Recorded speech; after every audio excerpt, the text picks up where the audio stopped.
بيوم من الايام امر الملك انه يجيبون 10 كلاب مفترسه على مود يشمرون لهم كل وزير يخطئ حتى يفترسوه. ويا عزيزي قام احد الوزراء باعطاء راي خطا ما عجب الملك، فامر يشمرون الكلاب. وقال الوزير: يا سيدي انا خدمتك 10 سنوات من حياتي، طلبي منك تمهلني 10 ايام قبل الاعدام حتى اودع اهلي وناسي. وافق الملك وراح الوزير لحارس الكلاب وقال له: اريد اخدم الكلاب لمده 10 ايام.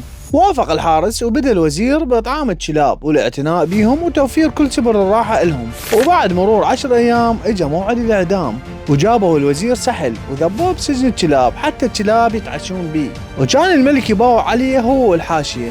والمفاجأة يا عزيزي جت الكلاب تركض تجاه الوزير حتى تلعب وياه وتخضع له، ومشهد صدم الجميع. والملك قال له: هاي سويت للكلاب. جاوب الوزير وقال له: خدمتهم 10 أيام والظاهر ما نسوا هاي الخدمة، وانت خدمتك 10 سنوات ونسيت كل شيء بأول خطأ. فيا عزيزي اصنع المعروف للي يستحقه، وإذا تحب القصص تابع القصخون.